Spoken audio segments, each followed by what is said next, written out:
We're live, my first live, and I'm excited that we're going to do this. I am going to talk tonight about mentors and the strategies of what you need in order to get someone to be your mentor, and then how to stay close so that they can provide you with most value ever.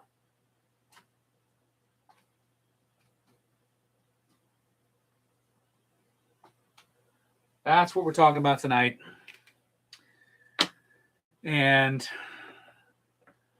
what we want to have happen is for a Q&A. I'm going to spend some time talking about what this means to me, and we want some Q&A so that I can answer questions about what it means to you, get some clarifying facts out there. So in my life, I was fortunate to find that the strategy of mentors was something that would prove for me to be the key for promoting unbelievable accelerated growth in the depth of knowledge, the diversity of the subject matter, the support, and having, better than my own GPT to talk to. Because in the world of people, mentors are actual, experienced, verifiably successful in whatever it is that they do. They have credibility, they have verifiability, and they have, really, you could call it the secrets of how it's worked for them. And anytime I can talk to somebody who's experienced in the areas that I want to learn from, then I'm going to get special insights. I'm going to hear about style. I'm going to hear about strategies. I'm going to hear about the world through their lens, and that's going to help me dramatically. Nothing could be more important than talking to people who have been there and done that. That's my belief. So I ended up stumbling into my first mentor, and what I learned from that person was absolutely unbelievable. It provided for me such gravity around the importance of a particular couple subjects that this person was very interested in. So I had a friend, he introduced me to this guy. This guy was a very successful restaurateur in the United States. He'd been a founding member or a leading executive in a few public national food restaurants. I'm not sure what other type there are. And he had been at the top and he'd been at the bottom. And I say that he'd been at the peak where he was, ringing the bell for an initial public offering on Wall Street. And he had been at the bottom because he'd come out of a couple of bankruptcies. He'd come out of a couple of divorces. Where I caught up with him, he was resurging from the ashes. And he had a new restaurant concept. And I wasn't particularly trained in restaurants, but I was really good at organizing things. And I was really good at removing obstacles and making things happen because I was specially trained in the United States Army Infantry Light. So my ability to adapt and overcome was at a peak. And he, through this resurgence in his life, had decided that he wanted to learn about this book that had been released. And I should look up when the book was actually released from a copyright standpoint. So I met this fellow in 1993, because that's when I got out of the military. And my best friend introduced me to him. And this book had been released in 1989. This book changed my life. The 7 Habits of Highly Effective People by Stephen Covey. The fellow who I will call Eric, his name was Eric, was a follower of the book, had read it, was so enthusiastic about what he learned in here that he had decided that for his new restaurant concept, it was going to be the attributes and the habits that were conveyed in that book that he was going to install into his staff. He was going to do that so that the guest experience was through the roof and was unlike any other restaurant, because he had set a cultural foundation that that really kind of launched from these habits. And there's some great ones, and it's a fascinating book. I owe all of my corporate success to the fact that Eric got me into this well before I had any corporate job, and it provides for any reader the keys to a private victory, which are the ones that drive me to do this, to make this video, and to a public victory, which are the things that help me in all of my relationships with others and bring me into the mix as the potential glue for helping everyone succeed. And that's very important in a corporate environment. And then how you go about maintaining your private victories and your public victories through sharpening the saw and just maintaining good maintenance and growth. I think it's evolution. I believe in evolving. I'm at a level of, I'm level 59 in my life, and I'm not satisfied with what I have to offer, with who I am as a person, with my purpose in life. I'm seeking more. I want to be more, and I want to do more. And so that comes from sharpening the saw. Anyway, so he's got me in this role of project manager, and it's for the purpose of managing the furniture and fixtures and the point of sale system. And then he brought me in to learn about hiring restaurant staff, back of the house, front of the house, managers. And I shared with you that I had just gotten out of the military in the infantry. I learned to dig precision ditches and how to kill people.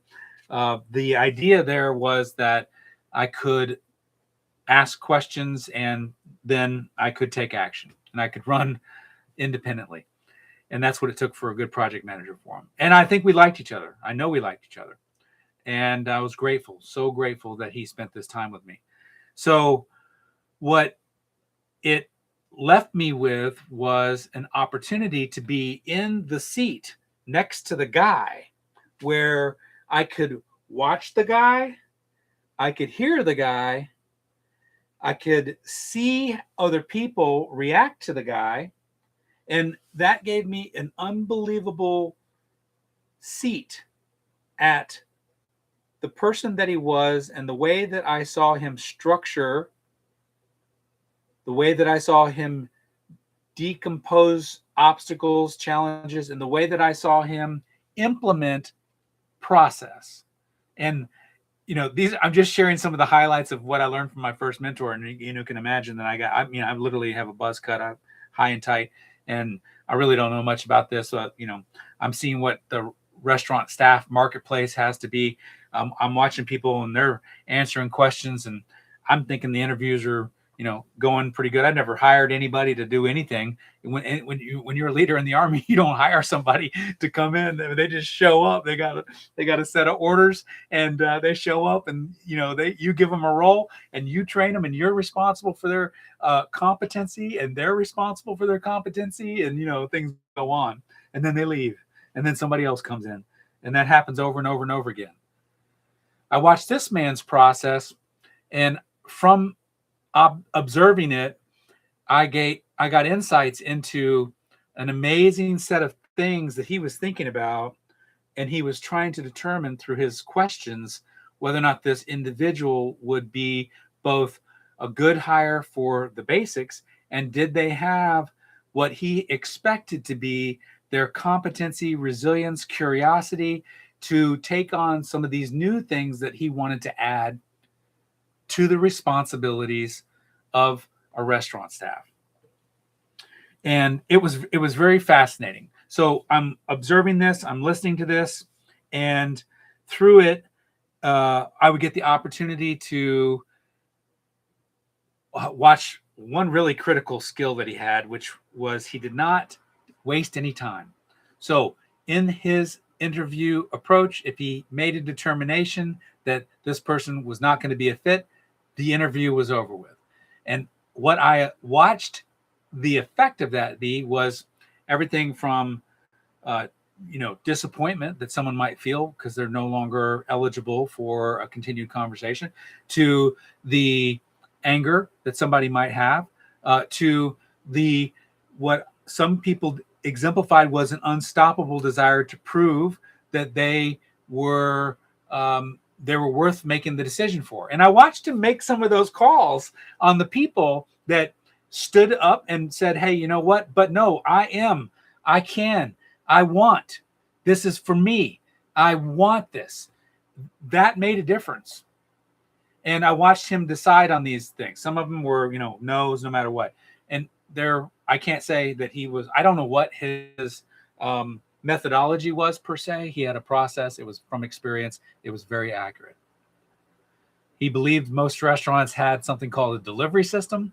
And in this concept, it was going to be more of a customer experience. 1993. And this customer experience was going to be one of the differentiators. Anyway, so my first mentor chose to take an immersive approach to launching this new restaurant concept. And when I say immersive, we were in a city that had been selected for the pilot restaurant, or the second restaurant, which would be the first one of the franchises. And, we lived in an apartment. We shared an apartment, 2-bedroom apartment, and we would listen to the cassette tapes of the highly effective people, 7 Habits of Highly Effective People, and we would discuss it. And I would ask him questions about, the day, and he would ask me questions about this. And then he would give me, some stuff. Like I had to go, we were in Georgia, and we were, within an hour and a half, 2 hours of Atlanta, where all the big restaurant equipment outfits were. And he'd send me up there and get a U-Haul truck and do all this. And I'd never, purchased any of this stuff. So I learned how to ask very important, clarifying questions, because that's a lot of responsibility. I loved it. And I'm so grateful that he entrusted me, because he had assessed me and he entrusted me with those responsibilities. Now, why did he entrust me? When you get an opportunity to be near someone that you would like to have as a mentor, there are a couple very important things that you need to be cognizant of. Let me fast forward to the end. I'll fast forward to the end and I'll say you need to be able to add massive value, and you need to be able to ask outstanding questions. Now, let's go back. If you find someone that you think you want to have as a mentor, you're going to need to find a way to make contact with that person. And the methods of making contact with someone is unlimited, is going to reflect who you are. It's going to reflect who you are. If you decide to take the approach of reaching out to someone and, I'll just say it this way, coming out flat, coming out with an average question, coming out with an average icebreaker, coming out average, then you're just gonna kind of dissolve into the average. And the person that you seek to have as a mentor has learned the ability to discern average from extraordinary. And that has come through their experiences themselves of being average and being extraordinary, of asking help from people and seeing that they were average or extraordinary. But you're going to, however you make this approach, it is going to be important that you think about how you're going to do it. So we'll call this making your approach.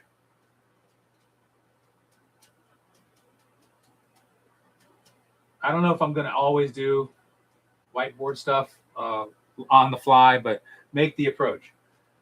You need to stand out.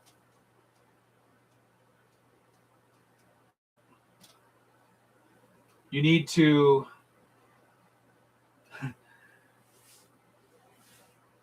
I'll make it soft and fun. There. Isn't that fun when I put an exclamation mark on it? You're going to need to persist, because this has a tendency to make people uncomfortable. This is probably going to be behind my head. Probably going to make you uncomfortable. It should make you uncomfortable. When you're starting out, when you want to earn the opportunity to make your approach with someone that you desire to have as a mentor, you're going to need to do some things that you aren't normally doing. And I'm assuming that you're not normally doing it because you're listening to me talk about strategies to get a mentor. And if you're already doing things that, no longer make you feel uncomfortable, then my sentiment about that is that you're doing some of these things, and you need to now start your self-assessment on their effectiveness.